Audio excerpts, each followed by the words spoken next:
प्रभु यीशु मसीह में मेरे प्रिय भाई और बहनों, आप सभी का आज मंगलवार 4 नवंबर की इस दिव्य कृपा की प्रार्थना में मैं हार्दिक स्वागत करता हूं। हर दिन की तरह आज भी हम प्रभु के वचन पर मनन करेंगे, प्रार्थना करेंगे और अपने जीवन की हर स्थिति में परमेश्वर के अनुग्रह की खोज करेंगे। मैं उम्मीद करता हूं जो मनौती प्रार्थना हमने 1 से 3 नवंबर तक किया था वह आपके जीवन में प्रभु की कृपाएं जरूर लाए होंगे। मैं उन सभी का हृदय से धन्यवाद करता हूं जो इस दिव्य कृपा की प्रार्थना में नियमित रूप से भाग लेते हैं, इसे आशीष पाते हैं और इसे दूसरों के साथ साझा करते हैं। आप सचमुच कई लोगों के जीवन में आशीष का कारण बन रहे हैं। प्रभु आपको, आपके परिवारों को और आपके सभी कार्यों को आशीष दे।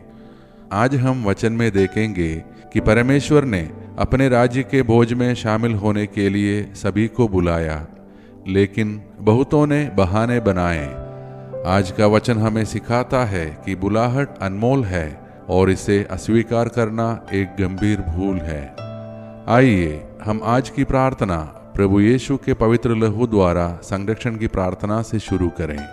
हे प्रभु यीशु, मैं तेरे असीम प्रेम में विश्वास करते हुए तेरा पवित्र लहू लेता हूँ और अपने सिर से पांव तक विलेपन करता हूँ। मैं अपने जीवन के लिए तेरे पवित्र लहू द्वारा, तेरे पवित्र क्रूस द्वारा, तेरे पवित्र वचन द्वारा संपूर्ण संरक्षण की मांग करता हूँ। हे प्रभु यीशु, मुझे आज हर पाप, बुराई, प्रलोभन, शैतान के हमले, अंधकार, कष्ट, डर, रोग, महामारी, संदेह, क्रोध, पीति और जो कुछ तेरे राज्य के विरुद्ध है उन सबसे सुरक्षित रख। आमीन। प्रिय भाई और बहनों, आज का हमारा मनन का वचन संत लूकस का सुसमाचार से है, अध्याय 14 पद संख्या 15 से 24। यीशु ने उनसे कहा, एक व्यक्ति ने बड़ा भोज दिया और बहुतों को निमंत्रण भेजा। जब भोज का समय हुआ तो उसने अपने सेवक को भेजा कि आमंत्रितों से कहे, आओ, सब कुछ तैयार है। परंतु वे सब एक साथ बहाने करने लगे। इस पर उस व्यक्ति को क्रोध आया और उसने सेवक से कहा, तुरंत नगर की सड़कों और गलियों में जाकर गरीबों, लंगड़ों, अंधों और लूलों को यहाँ ले आओ। मेरे प्रिय भाई और बहनों, आज का यह शक्तिशाली वचन हमें परमेश्वर के प्रेम और उदारता की गहराई सिखाता है, लेकिन साथ ही उन लोगों की अकृतज्ञता को भी उजागर करता है जिन्हें निमंत्रण मिला था। यीशु इस दृष्टांत में परमेश्वर के राज्य को एक महान भोज के रूप में प्रस्तुत करते हैं। भोज तैयार है, सब कुछ तैयार है, निमंत्रण भेजा गया है, लेकिन आमंत्रित लोग आने से इनकार कर देते हैं। उनके बहाने देखिए। किसी ने कहा कि मुझे खेत देखने जाना है, किसी ने कहा मुझे बेल परखना है और किसी ने कहा कि मेरा विवाह है। ये बहाने हमें सिखाते हैं कि अक्सर हम भी परमेश्वर से अधिक महत्व अपने सांसारिक कार्यों, अपनी संपत्ति या अपने निजी आराम को देते हैं।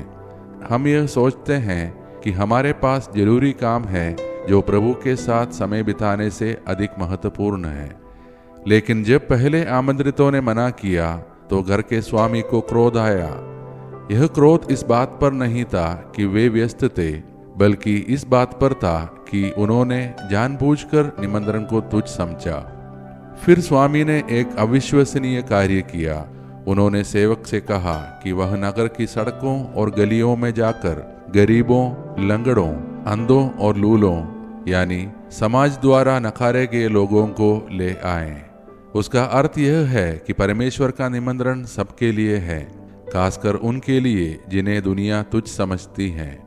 आज का वचन हमसे पूछता है, क्या हम परमेश्वर की बुलाहट को गंभीरता से लेते हैं? क्या हम अपने जीवन की सांसारिक व्यस्तताओं के कारण परमेश्वर के राज्य की आशीष को खो रहे हैं?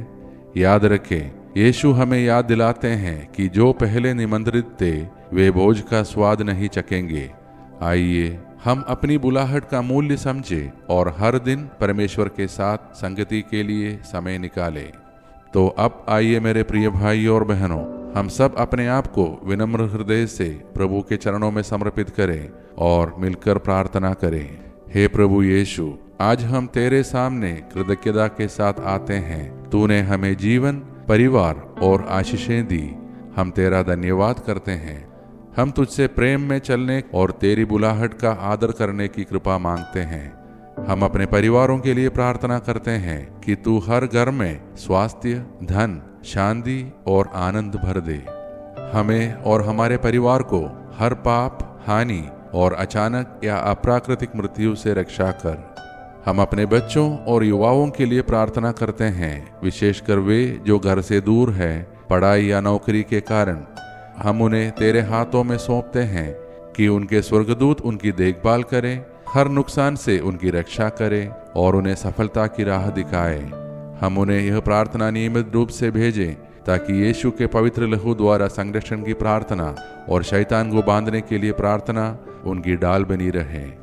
हम बीमारों, दुखियों, परेशान और बेरोजगार लोगों के लिए भी प्रार्थना करते हैं। हे प्रभु, उनकी आंसू तू देख, उनकी प्रार्थना सुन और उन्हें राहत दे। तू उन्हें स्वास्थ्य, चंगाई दे। हम उन सभी के लिए प्रार्थना करते हैं जो आज जन्मदिन या विवाह वर्षगांठ मना रहे हैं। उनके जीवन में तेरी कृपा और प्रेम के वर्षा भरते रहें। हे प्रभु, आज बहुत से लोग प्रार्थनाओं के लिए हमसे अनुरोध कर रहे हैं। हम उनकी सभी मनोकामनाओं को तेरे चरणों में रखते हैं। हम विश्वास करते हैं कि तू उनकी हर प्रार्थना को सुनता है और हम प्रार्थना करते हैं कि तू उन्हें उनके हृदय की इच्छाएं प्रदान कर, यदि वह उनके लिए अच्छा हो। हम हमारे देश और विश्व के शासकों, अधिकारियों और नेताओं के लिए भी प्रार्थना करते हैं कि वे सत्य, न्याय और करुणा के साथ निर्णय ले। हमारे देश में धार्मिक सौहार्द और शांति बनी रहे। ये सारे प्रार्थनाएं और हमारे मन के अनकहे प्रार्थनाएं हम समर्पित करते हैं हमारे प्रभु यीशु मसीह के नाम पर। आमीन। शैतान को बांधने के लिए प्रार्थना।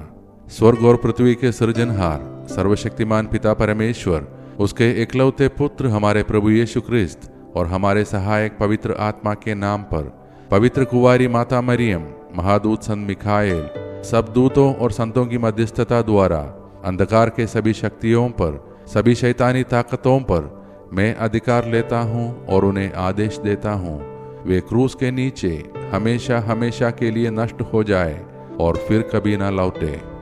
आमीन। प्रिय भाइयों और बहनों, आज का वचन हमें याद दिलाता है कि परमेश्वर ने हमें अपने राज्य में आने के लिए बुलाया है। आइए हम अपनी जीवन की व्यस्तताओं को परमेश्वर से दूर न ले जाने दें। यदि आज की इस प्रार्थना ने आपको शांति और आराम दिया है, तो मैं आपसे आग्रह करता हूँ कि आप इस प्रार्थना को लाइक करें और अपने परिवार तथा मित्रों के साथ इसे शेयर करें, ताकि वे भी प्रभु की इस दिव्य कृपा को पा सकें।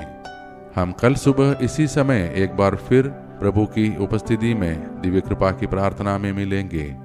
तब तक प्रभु हम सबको सुरक्षित और आशीषित रखे। आइए अब हम सब मिलकर अंतिम आशीष की प्रार्थना करें। ईश्वर को महिमा, देवदूतों को सम्मान मिले, शैतान को पराजय, पवित्र क्रूस को विजय मिले, विश्व में फैली कलीसिया को प्रतिष्ठा मिले, मृतकों को पुनरुत्थान, पश्चातापियों को स्वीकृति, कैदियों को रिहाई, रोगियों और दुर्बलों को स्वास्थ्य चंगाई, अनाथ तथा विधवाओं को न्याय मिले और विश्व के चारों दिशाओं में क्रिस्त की महती शांति और अनुग्रह की वर्षा हो। हम पर जो कि दुर्बल और पापी है, संपूर्ण विश्व पर उसकी सीमाओं तक हमारे प्रभु यीशु क्रिस्त की अनुकंपा और करुणा उतरे और छाई रहे, अब और अनंत काल तक। आमीन। धन्यवाद के साथ स्तुति का